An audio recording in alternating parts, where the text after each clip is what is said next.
Hello friends, इस session में आप सभी का स्वागत है। बदलाव की शुरुआत वहां से होती है जब आप ये मान लेते हैं कि आप कर सकते हैं। पढ़ाई सिर्फ किताबों से नहीं बल्कि आत्मविश्वास से होती है। तो चलिए फ्रेंड्स, सेशन स्टार्ट करते हैं। बाल अधिकार संरक्षण आयोग अधिनियम 2005, the commission for protection of child right act 2005। इस अधिनियम का जो मुख्य उद्देश्य है, मुख्य उद्देश्य 18 वर्ष से कम उम्र के बच्चों के लिए नियम कानून बनाना और उसकी निगरानी करना इसका मुख्य उद्देश्य है। जैसे बच्चों के अधिकारों की रक्षा करना, और उनके कल्याण की योजना की भी निगरानी करना, शिक्षा, स्वास्थ्य, शोषण, बाल विवाह, बाल श्रम जैसे मुद्दों पर निगरानी करना। ये नियम के निगरानी करना इस अधिनियम का उद्देश्य है। और ये अधिनियम जो है 18 वर्ष से कम वर्ष के बच्चों के लिए बनाया गया है। और ये आयोग की स्थापना जो है भारत सरकार के द्वारा एक राष्ट्रीय बाल अधिकार संरक्षण आयोग NCPCR, national commission protection for child right की स्थापना की जाती है। इसमें एक अध्यक्ष होता है जो बाल अधिकारों, कल्याण या कानून में विशेष रूप से निगरानी रखता है। और इसमें 6 सदस्य होते हैं, जिनमें 4 पुरुष होते हैं और 2 महिलाएं होती है। और इसका जो कार्यकाल होता है ये 3 वर्ष तक होता है। 3 वर्ष का कार्यकाल होता है। और अगला पॉइंट है आयोग के प्रमुख कार्य। आयोग को निम्नलिखित शक्तियां और जिम्मेदारियां प्रदान किया गया है, जिसमें अनुशंसा एवं सलाह देना।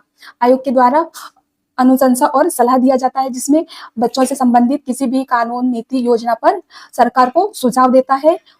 अगला पॉइंट है निगरानी। उस पर निगरानी भी करता है। शिक्षा का अधिकार अधिनियम, राइट टू एजुकेशन एक्ट 2009 की तहत निगरानी भी करता है। जैसे कोई बच्चा है, जैसे उदाहरण के लिए कोई स्कूल में बच्चे से फीस मांगता है तो आयोग इसमें दखल दे सकता है। अगला पॉइंट है शिकायतों की सुनवाई। यदि किसी बच्चे के साथ में भेदभाव, हिंसा, यौन शोषण या बाल श्रम की शिकायत मिलती है तो ये आयोग स्वयं संज्ञान लेकर इसकी जांच करती है।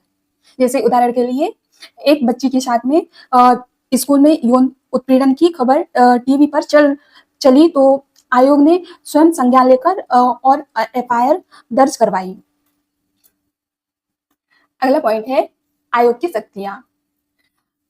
आयोग को सिविल कोर्ट जैसी शक्तियां दी गई है, जिसमें गवाहों को बुलवाना, दस्तावेजों की मांग करना, बयान लेना और किसी संस्था या व्यक्ति की जांच करना, किसी सरकारी अफसर से रिपोर्ट लेना।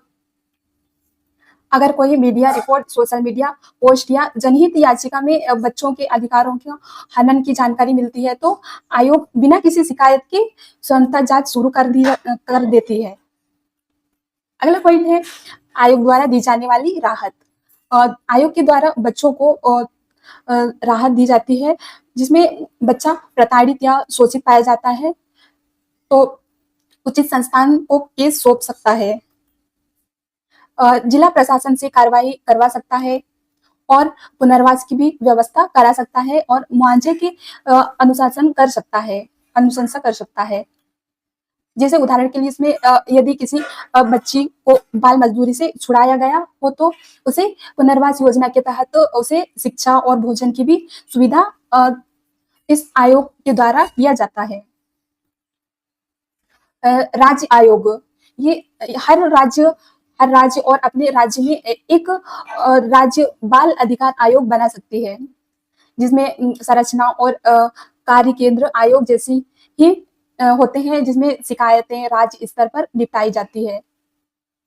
राज्य स्तर पर विशेष परिस्थिति जैसे बाल विवाह, सामुदायिक भेदभाव, ट्राइबल बच्चों के स्कूल की समस्या पर कार्य होता है। ये राज्य आयोग के तहत कोई भी समस्याएं होती है, ये राज्य सरकार राज्य सरकार और केंद्र सरकार मिलकर इसका निर्णय लेती है।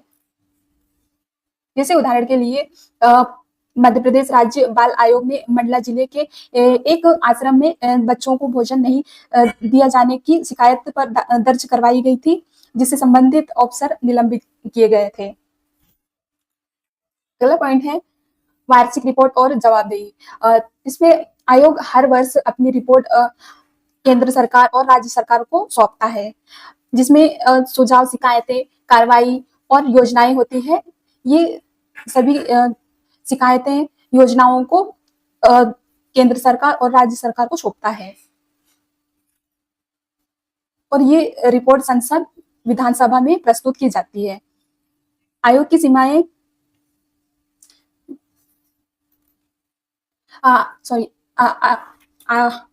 आयोग की सीमाएं से संबंधित अन्य कानून होते हैं, जो पोक्सो एक्ट 2012। इसका जो उद्देश्य है बच्चों के यौन अपराधों से संरक्षण करना है, और राइट टू एजुकेशन एक्ट 2009 का जो उद्देश्य है 6 से 14 वर्ष के आयु वर्ग के बच्चों को मुफ्त और अनिवार्य शिक्षा दिलाना है।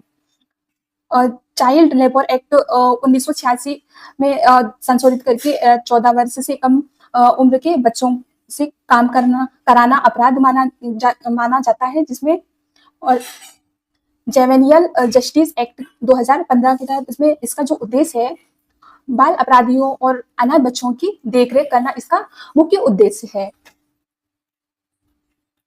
अगला पॉइंट है व्यवहारिक उदाहरण। जैसे इसमें कुछ उदाहरण दिए गए हैं।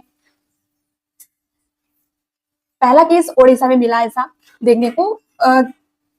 वहां पे एक स्कूल में छात्रों को शौचालय जाने से रोका गया था, तो बाल आयोग ने जांच की और स्कूल को चेतावनी दी। ये सरकार के द्वारा ये कार्रवाई की गई है।